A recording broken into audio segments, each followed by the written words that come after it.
for Utah's most accurate forecast with Alana Brophy. Weather rates certified 11 years in a row.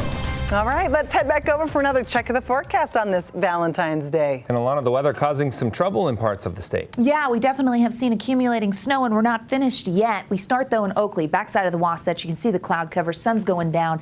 Fresh snow in northern Utah, and we still have some snow showers out there, as we also saw that snow in the south. This was towards Black Ridge. Thank you to Clayton for sending it our way. Washington County snow. That doesn't always happen on Valentine's Day, right? It doesn't always happen in a winter season, so we'll take it. Snow showers out there as the radar kind of sweeps. You can see they're south of the lake, moving into Tooele County, clearing the Wasatch Front, but not totally done. So the Tooele and Rush Valleys could see that snow here in the next hour. Look at southern Utah, where we know Grand Staircase up towards Panguitch, at Break and Bryce Canyon, and starting to taper and quiet a little bit in Cedar City after a very long stretch of snow. Lake Powell towards Capitol Reef, and on the eastern side of the state still dealing with snow falling. This is what it looked like at Capitol Reef. This is right outside the Fruit to School house. How beautiful is this? Our national park getting the snow. The scenic drive was closed as a result of the weather. Love to see that video. Now, snow potential accumulations, well, they're stacking up. We picked up 4.5 inches in Apple Valley. And as we look at this map, we know the southeastern and eastern side of the state looking at the heaviest potential. 2 to 5 inches for our central and southern Utah valleys, up to a foot in the high country, and that does include near Bryan Head, the Tushers, the Henry Mountains, the LaSalles, the Abajos.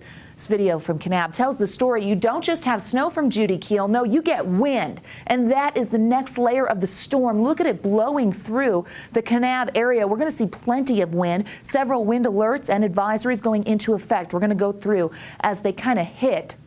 By 8 p.m., high wind warning for Vernal. Near Flaming Gorge, we've got a wind advisory. Gusty conditions expected, damaging winds. They're possible. You want to make sure that you're on top of that in the basin. Lower Washington County. So near St. George, we're looking at gusts up to 60 miles per hour. We're going to see those winds between 30 and 40 miles per hour, and this does include St. George, those gap winds. It's going to be northeasterly. It's going to feel cold.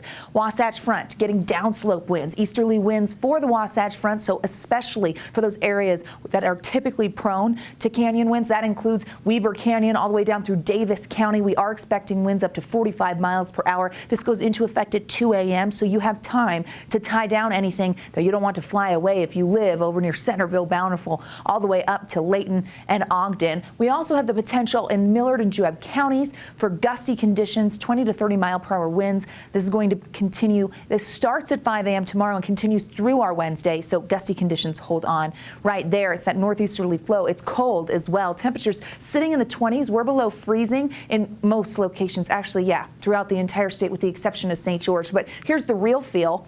It's cold. Ooh, it's brutally cold. It feels like the teens, single digits, and the wind chill is going to be a factor heading into tonight. Look at the southwest desert. It feels like it's 23 degrees in St. George right now. We're going to go sub-zero in Cache Valley, which is why that wind chill warning is in effect. It kicks off at 10 p.m. Hold on until 10 a.m. Bryce Canyon and near Zion also under a wind chill warning with very frigid temperatures. Here's a look at this system. It's going to slide to the east. We get some wraparound moisture overnight. Snow showers start to dwindle. A few isolated showers in central and eastern Utah for tomorrow. High pressure anxious to move in and build.